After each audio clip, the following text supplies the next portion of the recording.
Hey everyone, welcome to Insights with Benny, a space where ideas meet action, where stories inspire reflection, and perspectives challenge the status quo. Whether you're here for clarity, challenge, or quiet wisdom, this is your place. Today's episode is titled Echoes from the Hollow Crown.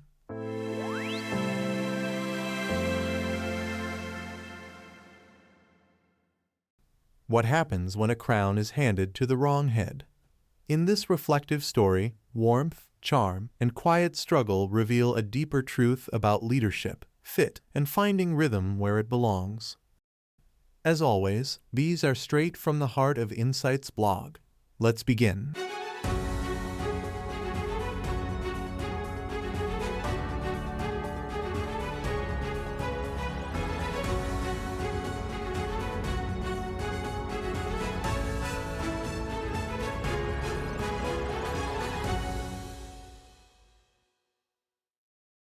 Lessons in Leadership Part 5. Even a crown, if hollow, cannot carry weight for long. Where great work meets great complexity. At Riobana National Institute, the air often pulsed with a quiet intensity. The corridors didn't just echo with footsteps, they moved with the rhythm of coordination, collaboration, and purpose. The organization stood as the sector's gold standard, the place where governments turned for policy direction, civil society groups sought support for legislative reform, and communities relied on for training, protection, and empowerment. The organization managed projects that stretched across boundaries: research, public education, social protection, systemic transformation, advocacy, and community upliftment.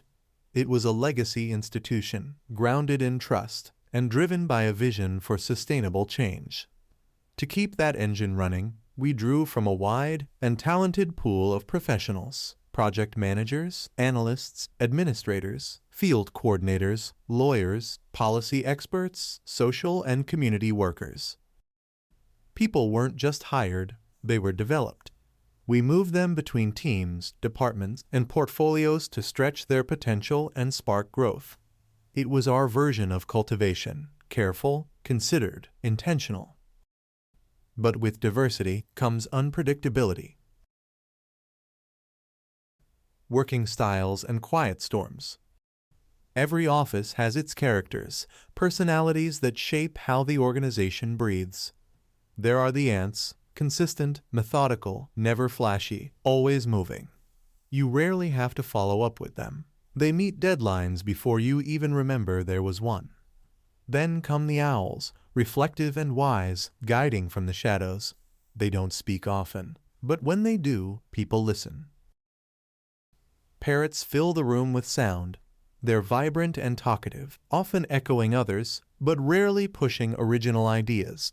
Their presence is loud, but sometimes hollow. Chameleons blended in. They attend meetings, follow the motions, but you'd struggle to remember their contribution. Always there, but rarely felt. And of course, the cats, independent and brilliant, but on their own terms. You never know if they'd purr through a task or walk away entirely. When they deliver, it is genius. When they don't, it's radio silence. Overall, in every workplace, there are some you could set your watch by. Their works are always early, crisp, and clean. But others, they need nudging, prodding, or even a foghorn. Some thrive with freedom, others need a chaperone. Together, they form a sometimes chaotic, often brilliant, always human ecosystem in the workplace. A gentle breeze in a heavy room. The organization had all these personalities, each one contributing to the organization's rhythm in their own way. It was this blend of characters that gave the place its complexity, its frustrations, and ultimately, its beauty. In a system that thrived on people power, one of those personalities stood out, not for their technical genius or strategic brilliance, but for something rarer: warmth. Zed had long been part of the organization's story. He had served diligently as a community worker and field coordinator, warm, reliable, cheerful. In meetings, he'd ask who was absent before starting. He brought coffee for new staff, offered support during tough weeks or rough times, and had a laugh that could melt even the iciest week. He was the kind of colleague who made the office feel less like work and more like fun. So, when the opportunity came to promote from within, Zed was among those chosen to move into a project manager role. On the surface, it felt like a natural step. But in time, we came to see the mismatch. What looked like alignment on paper turned out to be different in practice. It was like asking a summer breeze to lift an anchor, gentle, good-hearted, but never built for that kind of weight. Role fit for the rhythm. Some people shine in the sun, but wilt under spotlights. Zed was brilliant in human connection, but project management requires a different kind of wiring: structure, initiative, precision, accountability. At first, his gaps were easy to overlook. His charisma softened the edges of missed deadlines. His charm explained away overlooked details.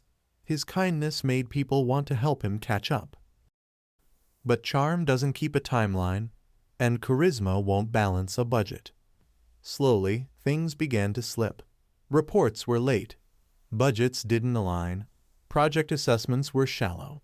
Colleagues found themselves working around Zed, and still his smiles remained. But the work didn't. It was like asking a gifted mechanic to handle plumbing. He may hold the right tools, but every adjustment only made the leak worse. It fell apart quietly. Each moment defined and highlighted the shortcomings. We had spent months preparing for a critical project. A bidders' conference, a mandatory requirement, stood between us and the next phase. Zed didn't attend. He said he wasn't sure if he needed to, but as the project manager, the responsibility was his.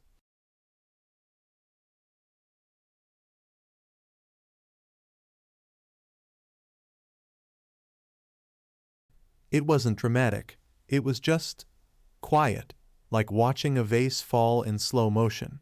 You reach out, but you're too late, and when it shatters, the silence says everything. Trust in our systems, in our decision-making, in each other was challenged.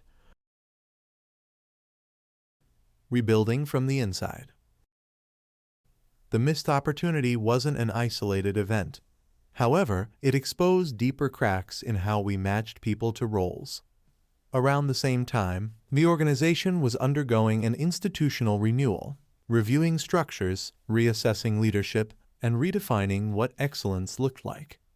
It was also the period when I was appointed to lead the organization and steward that renewal plan. With fresh responsibility came the challenge of turning vision into structure and structure into progress. As part of the effort, we audited capacity, reinvested in staff development, and offered targeted support aimed at aligning people, purpose, and performance. Many rose to the challenge. They adapted, upskilled, asked for coaching, and flourished. But some didn't, not because they didn't care, but because they were in the wrong lane. Training works, usually, but you can't teach a fish to run, nor should you. Zed wasn't lazy or unmotivated. He was quietly exhausted, trying to be something he wasn't, in a role that didn't let him breathe. And sometimes that struggle is invisible until it's not. Redirection, not rejection. Eventually, we had a choice: continue waiting for a duck to soar, or let it swim where it thrives. We chose the latter. After open conversations, honest reflection, and mutual agreement, Zed was reassigned to an operational coordination role, paired with a precise, detail-focused manager. Zed brought cohesion and empathy. His counterpart brought structure and timelines. And something shifted. Zed came alive again. He found his rhythm. He delivered with quiet confidence. The very qualities that made him struggle in one role became his superpower in another. He was no longer compensating. He was contributing. Over a corporate event, he smiled and said, "I was drowning quietly. I'm glad someone helped." I was glad too. the quiet power of good leadership. Zed's journey reminds me that leadership isn't about assigning roles and waiting for performance. It's about aligning people with their strengths and giving them space to thrive. It's not about micromanaging for results. It's about seeing potential beyond titles, listening between the lines, making room for failure without shame, and choosing redirection over reprimand when the moment calls for grace. In every organization, there are crowns, titles, roles, expectations. But not every head is built to carry a heavy crown. Some shine brighter when the weight is adjusted, just enough for them to rise. And when leaders pay attention, even a quiet, broken note can find its harmony again.